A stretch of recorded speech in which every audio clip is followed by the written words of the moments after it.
সকাল 7টা যখন বাজছিল ঘড়ির কাঁটায়, তখন তো 7 সকালেই নাকি, সেই 7 সকালেই আমরা বেরিয়ে পড়লাম। হ্যালো ভিউয়ার্স, আপনাদের সবাইকে শুভেচ্ছা এবং অভিনন্দন জানাচ্ছি। আমরা আজকে লংলা পাহাড়ের অখ্যাত এবং লোকচক্ষুর অন্তরালে থাকা একটি ঝর্ণা দেখতে যাচ্ছি। ঝর্ণাটি বিশেষত্ব হচ্ছে ঝর্ণাটি বেশ কয়েকটি ধাপে ঝর্ণাটি, এবং স্থানীয়দের মুখের ভাষায় এটি সুলকুটা সং নামে পরিচিত। আমরা সেই জায়গার দিকে যাচ্ছি, আপনাদের কেউ নিয়ে যেতে চাই। যারা এখনো এই চ্যানেলটি সাবস্ক্রাইব করেননি, আমার চ্যানেলটি সাবস্ক্রাইব করার জন্য অনুরোধ করছি।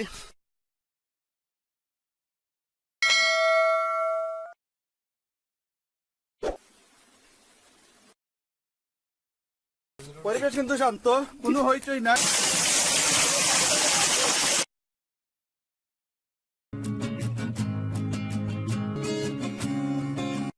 মৌলভীবাজার জেলার কুলৌরা উপজেলায় অবস্থিত 13 নং কর্মধা ইউনিয়ন এর আনাচে কানাচে ছড়িয়ে থাকা সুন্দর প্রাকৃতিক ঐশ্বর্যগুলোকে পরিচয় করিয়ে দেবার ধারাবাহিকতায় আজকের পর্ব তৃতীয়। হ্যালো ভিউয়ার্স, আমরা এইমাত্র রওনা হলাম। আর সবাই আমাদের জন্য আশীর্বাদ করবেন যেন আমরা 16 কোটির সনে পৌঁছতে কোনো অসুবিধা বা বাধা না হয়।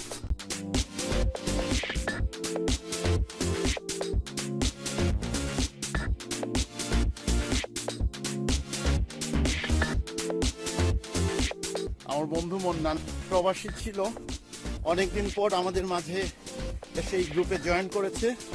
আমরা স্বাগত জানাচ্ছি। এই পুঞ্জিটার নাম হচ্ছে ফানাই পুঞ্জি। লোকমুখে প্রচলিত আছে কর্মধা ইউনিয়নের যতগুলো খাসিয়া পুঞ্জি আছে তার মধ্যে সবচেয়ে ধনী এলাকা এটা, আর এই কথার সাদৃশ্য আমরা দেখতে পেলাম।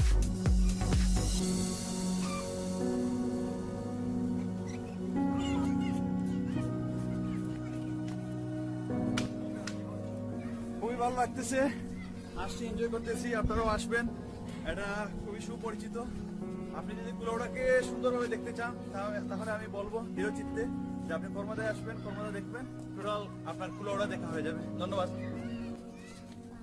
পানাই স্কুল কোন ক্লাসও? Class KG? হ্যাঁ, কোন স্কুল? ওই যে নিচেরটা নেই।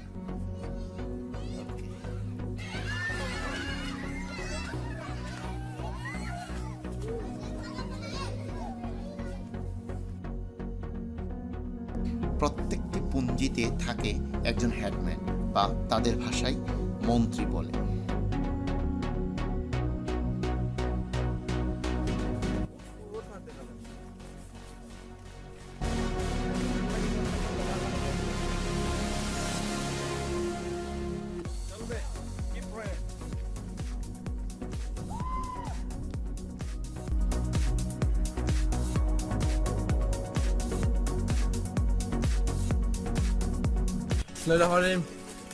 খুব মজা হয়েছে, আটি আটি আইসি।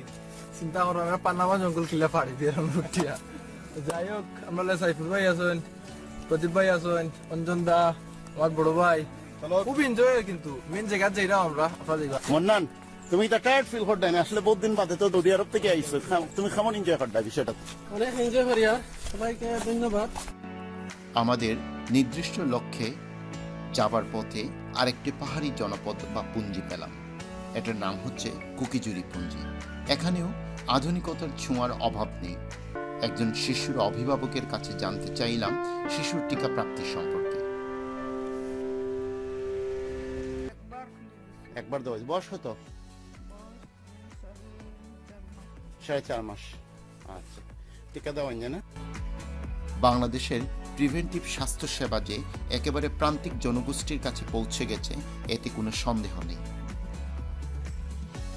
কর্মধা ইউনিয়ন মূলত ভৌগোলিক অবস্থানগত দিক দিয়ে বিশাল একটি ভৌগোলিক অবস্থান নিয়ে আছে। বলা যায় ফেঞ্চুগঞ্জ উপজেলার ভৌগোলিক অবস্থানের সমান কর্মধা ইউনিয়নের ভৌগোলিক অবস্থান।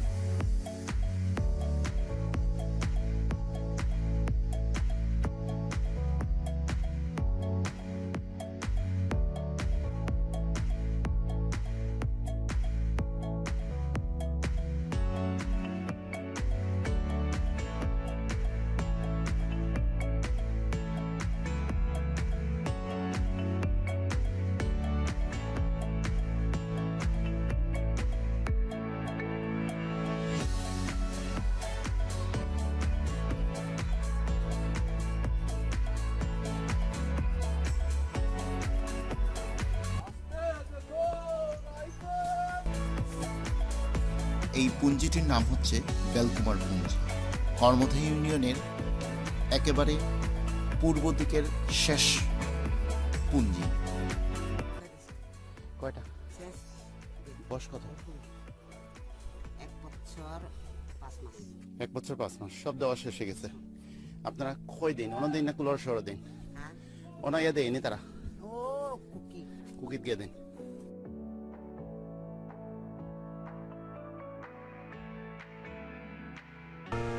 আমাদের আজকের এই পুরো জার্নি যার কল্যাণে সম্ভব হয়েছে সেই নব উদ্যমী বাবুর কাছে কিছু কথা শুনতে চাই। আসলে দাদা, প্রথমে সবাইকে ধন্যবাদ জানাই আমাকে অংশগ্রহণ করানোর জন্য। খুবই ভালো লাগছে আপনাদের সাথে, এটা আমার প্রথম জার্নি। তো অনেক দূরে একটা ঐতিহ্যবাহী জায়গায় যাচ্ছি, খুব ভালো লাগছে। আর সবাইকে এখানে আসার জন্য অনুরোধ করছি, আমাদের গাইড আছে, সাথে যোগাযোগ করে দাদার সাথে বা কমেন্টসে যোগাযোগ করে আসতে পারবে। সবাইকে ধন্যবাদ জানাই সবকিছুর পরে এমন সুন্দর একটা আয়োজন করার জন্য। ধন্যবাদ সবাইকে। উনি হচ্ছেন আমাদের গাইড মোহাম্মদ আতিক। আমাদের সাথে যোগাযোগ করতে পারবেন, আমরা ওনার ফোন নাম্বার দিয়ে দেব ভিডিওর ডিটেলসে। কি বাবা? রানী সানি কিতা পুরা নাম বলো। রানী তালাং। স্কুলে যাওনি না কলেজে যাও? স্কুলে। মন্ত্রীর মেয়ের নাম জানতে গিয়ে বলল, থ্যাংক ইউ। তারা আমাদেরকে পানি ও পান সুপারি দিয়ে আতিথেয়তা করল। আমরা কৃতজ্ঞতা জানিয়ে আমাদের নির্দিষ্ট লক্ষ্যের দিকে এগোতে থাকলাম।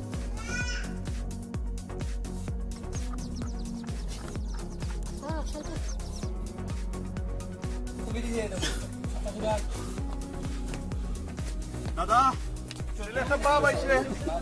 পরিবেশ কিন্তু শান্ত, কোনো হইচই নাই। আমি কি কাউকে গালি দিয়েছি?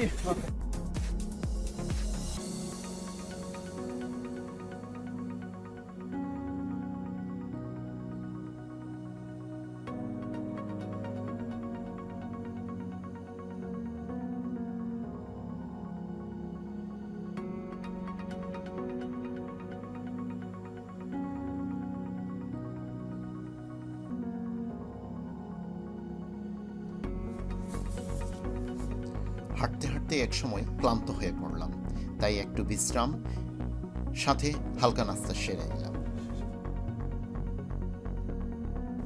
তারপর আবার নতুন উদ্যম নিয়ে আমরা হাঁটতে শুরু করি। সমু, কিতা অবস্থা?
ডিয়ার ভিউয়ার্স, আপনাদের সবাইকে শুভেচ্ছা এবং স্বাগত জানাচ্ছি।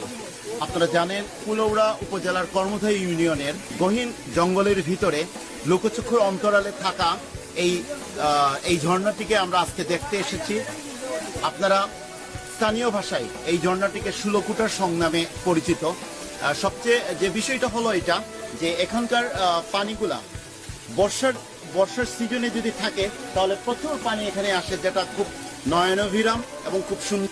এখন শুষ্ক মৌসুম থাকার কারণে এখানে পানির স্রোতটা একেবারেই নাই, যার কারণে জায়গাগুলো বর্ষার মৌসুমে যেরকম যৌবন পাওয়ার কথা সেই যৌবনটা এখনো পাচ্ছে না এই জায়গাগুলা। তারপরেও অনেক সুন্দর, আপনারা বেড়ানোর জায়গা হিসেবে এই জায়গাটাকে আপনারা বেছে নিতে পারেন। আপনারা যারা এই জায়গায় আসতে চান, ভিডিও ডিটেলসে লেখা থাকবে কিভাবে আসবেন। এবং ধন্যবাদ সবাই।